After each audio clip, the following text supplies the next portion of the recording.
नमस्कार, मैं हूं नवजोत रंधावा। स्वागत है आपका हमारे इस विशेष कार्यक्रम में, जहां पर हम बात करेंगे रावण दहन की। विजयदशमी के बाद भी रावण दहन की चर्चा इसलिए है क्योंकि कई जगह पर रावण का पुतला जल ही नहीं पाया। कहीं बारिश की वजह से तो कहीं तकनीकी खामी की वजह से। दिल्ली के एक इलाके में भी लाख जतन के बावजूद रावण दहन नहीं हो पाया। पर क्या बुराई के प्रतीक रावण का नहीं जलना कोई अपशकुन है?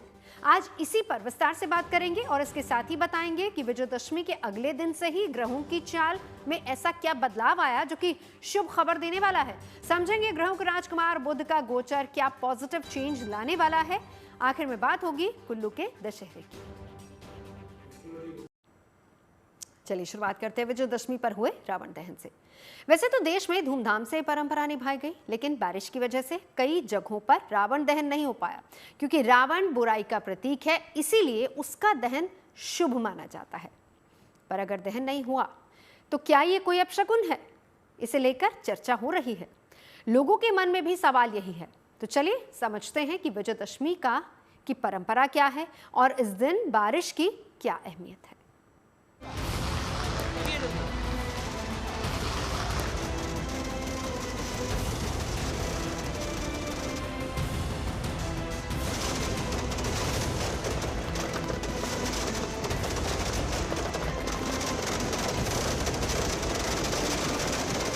दशानन का दहन हुआ और आग की लपटों में अहंकार का प्रतीक जलकर राख हो गया। हर साल विजयदशमी पर उत्सव की परंपरा इसी तरह निभाई गई। रावण संग मेघनाद और कुंभकर्ण के पुतले में आग लगाई गई।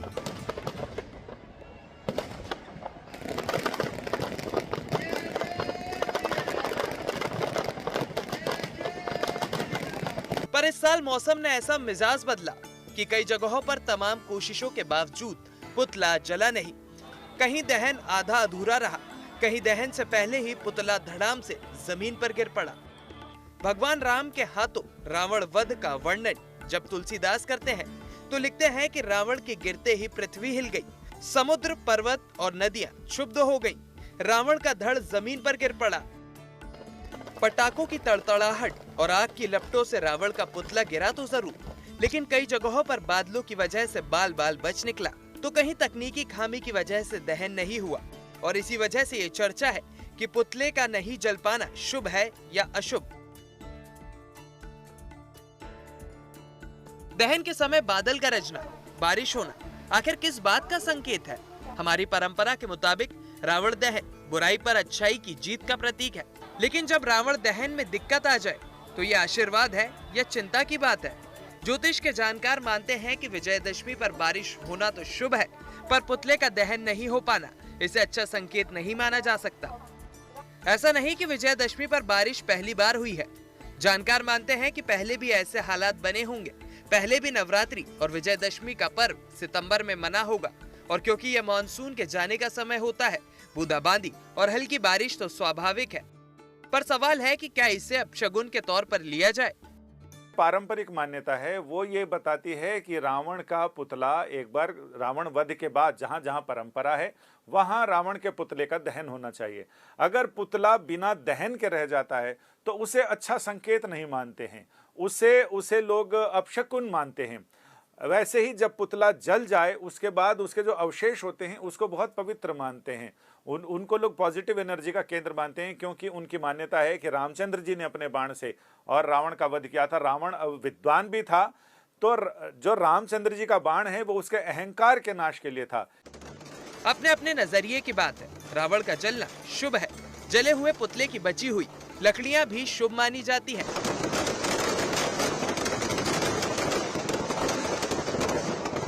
मान्यता है कि भगवान राम के धनुष से मारे जाने के बाद रावण पवित्र हो जाता है, इसलिए पुतले की जली हुई लकड़ियों को अच्छा माना जाता है। कुछ लोग लकड़ियों को तिजोरी में रखते हैं, मानते हैं कि लकड़ी तंगी से मुक्ति देती है। ज्यादातर जगहों पर पुतले जले और दहन के बाद लोग लकड़ियों को उठाने दौड़ पड़े, लेकिन जहां पुतले जले ही नहीं या पूरी तरह नहीं जले वहां लोग थोड़े निराश दिखे। दिल्ली के सतपुड़ा पार्क में रावण दहन से पहले ही पानी भर गया। दहन के लिए रावण के पुतले में आग भी लगाई गई, लेकिन गीला होने की वजह से पूरा जलने से पहले ही 55 फीट का रावण नीचे गिर पड़ा। राजस्थान के कोटा में इस साल ऊंचाई का विश्व कीर्तिमान बनाने वाले रावण के पुतले के साथ भी ऐसा ही हुआ। 233 फीट के रावण के इस पुतले ने Limca book of world record और एशिया बुक ऑफ रिकॉर्ड में जगह बनाई। लेकिन जब इस रावण के दहन की बारी आई तो तकनीकी खामी बड़ी बाधा बन गई। दरअसल इतने बड़े रावण को जलाने के लिए इस पुतले में कई सेंसर लगाए गए थे, लेकिन ऐन वक्त पर ये सेंसर धोखा दे गए। शुरुआत में पुतले के नीचे की तरफ आग लगी, लेकिन ये आग ऊपर नहीं पहुंच पाई। बाद में दमकल विभाग की ऊंची सीढ़ी वाली गाड़ियों से पुतले के बीच के हिस्से में आग लगाई गई। इसके बावजूद ये रावण ठीक से नहीं जल पाया। वहीं संभल में बारिश से भीगा हुआ रावण पूरी तरह जलने से पहले ही धराशायी हो गया। लेकिन ऐसा कुछ ही जगहों पर हुआ। ज्यादातर जगहों पर रावण दहन में कोई दिक्कत नहीं है। इसलिए ज्योतिष के जानकार मान रहे हैं कि अगर इसे लेकर अपशगुन का विचार मन में आए भी तो ये पूरे देश पर लागू नहीं होता।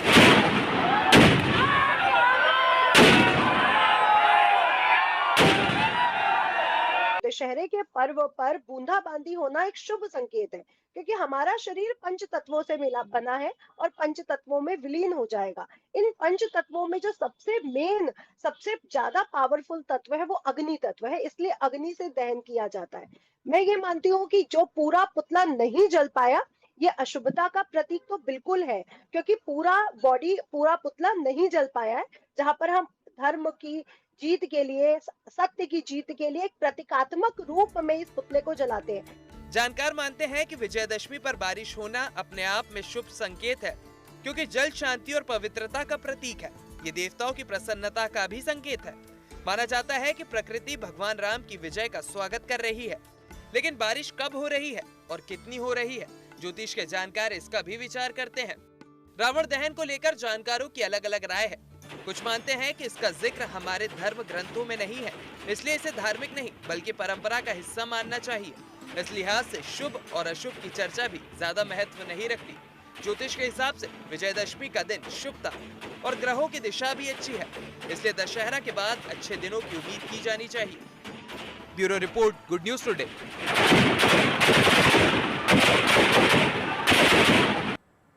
वैसे मान्यता यह है कि विजयदशमी से अच्छे दिनों की शुरुआत हो जाती है और ज्योतिष के नजरिए से भी देखें तो ग्रहों की बदली हुई चाल कुछ ऐसा ही संकेत दे रही है।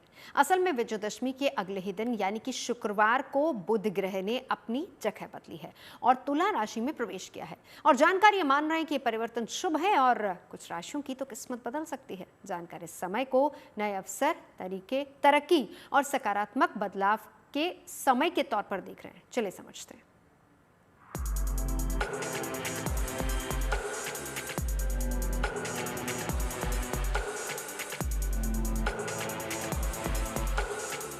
मान्यता है कि विजयादशमी किसी नई शुरुआत के लिए अच्छा समय होता है।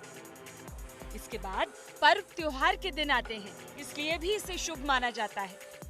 दिलचस्प बात यह है कि विजयादशमी से ही ग्रहों की दशा दिशा में भी बड़ा बदलाव आया है, जिसे जानकार अच्छा मान रहे हैं। ज्योतिष के नजरिए से देखा जाए तो इस अवसर पर ग्रहों नक्षत्रों की बदली चाल नई स्थितियां पैदा होने का संकेत दे रही है। ग्रहों के राजकुमार बुध शुक्रवार की सुबह तुला राशि में प्रवेश कर चुके हैं। तुला राशि में पहले से मंगल बैठा हुआ है, जिसका प्रभाव साल 2025 में काफी ज्यादा है। ऐसे में ज्योतिषियों के मुताबिक तुला राशि में मंगल और बुध की युति कई जातकों के लिए शुभ समाचार ला सकती है और नए बदलाव का आधार बन सकती है। ग्रहों का असर हमारे इर्द गिर्द रहता है, हमारे स्वास्थ्य के ऊपर, करियर के ऊपर, लाइफ के ऊपर, आपसी तालमेल के ऊपर। और इन ग्रहों का असर 2025 में बहुत ज़्यादा इम्पैक्ट हमारी लाइफ पे डाल रहा है। अब बात करें, जैसे कि नवजोत जी ने पूछा कि जैसे ही बुध ने अपना राशि परिवर्तन किया, वहाँ पहले से ही मंगल विराजमान है। मंगल और बृहस्पति, मंगल और बुध के साथ में कॉम्बिनेशन, यानी बुध जो है वो फाइनेंशियल यानी अर्थव्यवस्था के अंदर जो हमारे फाइनेंशियल इकोनॉमिक्स जो सेक्टर्स होते हैं उसको दर्शाता है। अर्थव्यवस्था के अंदर फाइनेंशियली चीज़ों को दर्शाता है, यानी कि ये जो ट्रेडिंग जो लोग करते हैं ये उनके लिए बहुत ज़्यादा एक बेहतर समय नहीं होने वाला। उनके लिए परिस्थितियां जो है मेरे हिसाब से ज़्यादा अच्छी नहीं रहने वाली। ज्योतिष के जानकार मानते हैं कि ग्रहों की चाल बदलना हमारी जिंदगी पर गहरा असर डालता है। ग्रहों के राजकुमार माने जाने वाले बुध ग्रह अक्टूबर 2025 में कई राशियों और नक्षत्रों में प्रवेश कर चुके हैं। बुध ग्रह बुद्धि, वाणी, शिक्षा, तर्क, संचार और व्यापार के कारक होते हैं। जब बुध अपनी स्थिति बदलते हैं तो सभी 12 राशियों पर असर डालते हैं। इस साल बुध की चाल से 5 राशियों को जबरदस्त फायदा मिलने वाला है। कुछ राशियों की किस्मत खुलेगी, करियर में तरक्की मिलेगी और इस साल की दिवाली भी बहुत शुभ रहेगी। तो आइए जानते हैं इन खास राशियों के बारे में। बुध ग्रह अक्टूबर 2025 में गोचर और नक्षत्र परिवर्तन करेगा। मेष राशि वालों के लिए ये समय धन और वाणी के दृष्टिकोण से शुभ है। बुध सोच को सकारात्मक बनाएगा और कम्युनिकेशन बेहतर होगा। जानकार मान रहे हैं कि निवेश और व्यापार में फायदा मिलेगा। ये नई योजनाओं पर काम शुरू करने का अच्छा समय भी होगा। साथ ही बोलचाल और व्यवहार में भी बदलाव आएगा। वहीं तुला राशि के जातकों के लिए बुध का गोचर सीधे उनकी राशि में हो रहा है, तो इसका मतलब है कि बुद्धि, निर्णय क्षमता और बोलचाल में जबरदस्त सुधार होगा। इसमें नई योजनाएं बनेंगी, करियर और व्यापार में तरक्की होगी। तो वहीं कला, मीडिया, साहित्य और डिजाइन फील्ड के लोगों को ज्यादा लाभ मिलेगा। मीन राशि वालों के लिए बुध का यह गोचर बहुत ही अनुकूल रहेगा। जिन कामों में अड़चन आ रही थी, अब उनमें प्रगति होगी, सोच में स्पष्टता आएगी और संचार कौशल बेहतर होगा। साथ ही अधूरी योजनाएं भी पूरी हो सकती हैं। वहीं कर्क राशि के जातकों के लिए ये समय मानसिक रूप से काफी शांतिदायक रहेगा। आप अपनी फाइनेंशियल स्थिति पर फोकस कर पाएंगे, निवेश में लाभ मिलेगा और पारिवारिक जीवन में सामंजस्य बना रहेगा। पढ़ाई और करियर में भी सफलता मिलेगी। जानकार मान रहे हैं कि बुध का ये गोचर आमतौर पर फलदायी रहेगा। ये समय आत्मनिर्भरता और निर्णय क्षमता को बढ़ावा देगा। आत्मविश्वास में बढ़ोतरी होगी, करियर में भी ग्रोथ होगी, शिक्षा और प्रतियोगिता में सफलता मिलेगी। अक्टूबर 2025 में बुध ग्रह का गोचर कई राशियों के लिए नई उम्मीद और अवसर लेकर आने वाला है। Bureau report, good news today. चलिए बात करते हैं कुल्लू के अंतर्राष्ट्रीय दशहरा की। भगवान रघुनाथ की रथ यात्रा से शुरू हुआ ये उत्सव 8 अक्टूबर तक मनाया जाएगा। कुल्लू दशहरा उत्सव की खासियत ये है कि यहाँ पर रावण दहन नहीं होता, बल्कि इस उत्सव में देवताओं का भव्य मिलन होता है। अपनी अनोखी परंपरा और आध्यात्मिकता के लिए कुल्लू दशहरा न सिर्फ देश बल्कि पूरी दुनिया में विख्यात है। देखिए हमारी ये स्पेशल रिपोर्ट।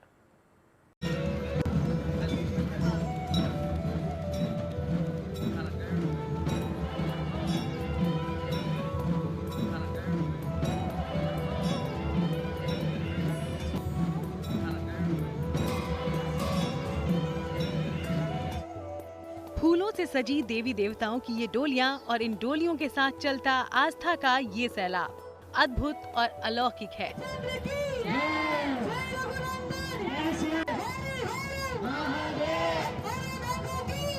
आस्था और भक्ति के रंग से सराबोर ये तस्वीरें देवभूमि हिमाचल प्रदेश के कुल्लू से आई हैं, जहां हर साल की तरह इस साल भी विजयदशमी के दिन अंतर्राष्ट्रीय दशहरा उत्सव की शुरुआत हो चुकी है। 7 दिनों के इस दशहरा उत्सव के पहले दिन परंपरा के मुताबिक सबसे पहले देवी देवताओं की पूजा अर्चना हुई और फिर देवताओं का भगवान रघुनाथ से मिलन हुआ।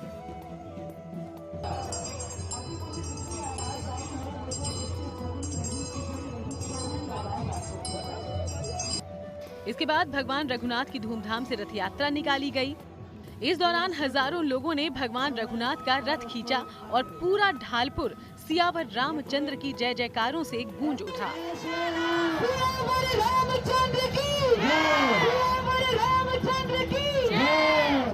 कुल्लू का ये दशहरा उत्सव देश में होने वाली विजयदशमी उत्सव से बिल्कुल अलग है, क्योंकि यहाँ पर ये पर्व रावण दहन से नहीं बल्कि देवताओं के महामिलन के लिए पहचाना जाता है। यही कारण है कि कुल्लू का ये दशहरा उत्सव न सिर्फ देश में बल्कि पूरी दुनिया में अपनी अनोखी परंपरा और आध्यात्मिकता के लिए प्रसिद्ध है। यहाँ देव समागम होता है और रघुनाथ जी की अध्यक्षता में सब मिलते हैं और दशहरे में आते हैं और सारे देवी देवता जो कोई 200 किलोमीटर कोई 50-100 किलोमीटर से पैदल चलकर आते हैं और ये देव समागम है। इसमें आप देखेंगे यहाँ रावण का पुतला तो नहीं जलता किंतु लंका जलती है और देवी देवताओं को जैसे रामायण में कहा गया है कि भाई विभिन्न रथ अपने उसमें उसमें भाग लिया था जब रावण लंका पर चढ़ाई की गई थी, तो देवी देवता रघुनाथ जी के रथ में बैठ के सारों तरफ रघुनाथ जी रथ में चलते हैं और सारे देवता अपने रथों में चल के लंका पर विजय करने का प्रयास करते हैं। भगवान रघुनाथ के सम्मान में मनाया जाने वाला ये कुल्लू दशहरा 365 साल का हो गया है। बताया जाता है कि इस दशहरा उत्सव की शुरुआत कुल्लू के राजा जगत सिंह ने की थी, क्योंकि राजा जगत सिंह पर ब्रह्म हत्या का श्राप लगा था। इस श्राप से मुक्ति पाने के लिए भगवान रघुनाथ की मूर्ति को 1650 ईस्वी को अयोध्या से कुल्लू लाया गया था, लेकिन कुल्लू का दशहरा 1660 ईस्वी से मनाना शुरू हुआ था। इस उत्सव के लिए परंपरा के मुताबिक देवी देवताओं को हर साल न्योता भेजा जाता है। यही वजह है कि इस साल भी दशहरा उत्सव समिति ने 332 देवी देवताओं को न्योता भेजा, जो भगवान रघुनाथ से मिलने के लिए फूलों से सजी डोली में सवार होकर कुल्लू पहुँचे हैं। 7 दिन तक तो जो रघुनाथ जी की 7 आरतियां वो होंगी। विशेष सब है कि भाई देवी देवताओं का जो मिलन है। अब देखेंगे कि देवी देवता हमारे कुल्लू के बोलते हैं कि भाई 12 साल बाद कुंभ का मेला होता है, किंतु हमारा तो हर वर्ष कुंभ का मेला है। इतिहास तो राजा जगत सिंह जी के समय का है। 1660 ईस्वी में जब रघुनाथ जी की मूर्ति त्रेतानाथ के ठाकुर के मंदिर से लाई गई, उसके बाद राजा ने सारा जो अपना राज्य रघुनाथ जी को दे दिया और अपने प्रथम सेवक के रूप में छड़ीबरदार हो गए। और आज भी वो परंपरा चल रही है। रघुनाथ जी और 18 कल्लू के आशीर्वाद से देवी देवता हिडम्बा आज भी बोलती है कि सब राज खत्म तेरा अटल। कुल्लू के दशहरा उत्सव को देवताओं का सबसे बड़ा पर्व माना जाता है, जहां 7 दिनों तक स्थानीय परंपरा और आस्था का अनूठा संगम देखने को मिलता है। क्योंकि इस दशहरा उत्सव के दौरान पूरे सप्ताह कुल्लू घाटी में लोक नृत्य, वाद्य यंत्रों की गूंज और हजारों श्रद्धालुओं की भीड़ एक अलौकिक दृश्य रच देती है। बहुत सुंदर माहौल लगा। मतलब मेरे को इसके बारे में थोड़ा बहुत सुना हुआ था, पर बिल्कुल भी ये इस तरह का होगा इसका कोई अंदाजा नहीं था। तो यहाँ के जो देवी देवता हैं, जिस तरह से लोक बागों की मान्यता है, उसका बहुत अच्छा लगा देखकर। हमने तो बचपन से ये चीज़ देखी है, तो हमारे लिए तो बहुत ही डिवाइन फीलिंग होती है ये। तो हमने बचपन से गॉड्स के नाम पे हमें सिर्फ यही पता था कि जो हम देखते आए अपने आसपास देवी देवताओं को, तो हमारे तो बहुत डिवाइन और गूज़बम्स आते जैसे ही हम रथ को चलते हुए देखते हैं, रघुनाथ जी को यहाँ आते हुए देखते हैं। कुल्लू वासी इस दशहरा फंक्शन का पूरा साल से इंतजार करते हैं। 2 तरह के फंक्शन होते हैं यहाँ, एक समर फेस्टिवल स्प्रिंग फेस्टिवल होता है और एक दशहरा होता है। ये इतना ज़्यादा होता है कि यहाँ पैर रखने की जगह नहीं होती, इतने लोग आते हैं, यहाँ पूरा ग्राउंड भरा होता है, खचाखच भरा होता है। जब रथ खींचने का जो अपना मजा है, बचपन से हम इस चीज़ का एंजॉय करते हैं, तो उसका बहुत ज़्यादा मजा आता है। हजारों लोग एक रथ को खींच रहे हैं, रघुनाथ जी के रथ को। कुल्लू का ये दशहरा उत्सव सिर्फ एक धार्मिक आयोजन नहीं है, बल्कि हिमाचल की कला और संस्कृति का ऐसा अनूठा संगम है, जिसका साक्षी बनने के लिए देश ही नहीं दुनिया भर से लोग पहुंचते हैं। कुल्लू से Manvinder Arora, good news today. हमारी इस विशेष पेशकश में अभी के लिए बस इतना ही। देश और दुनिया की तमाम अच्छी खबरों के लिए आप देखते रहिए गुड न्यूज टुडे।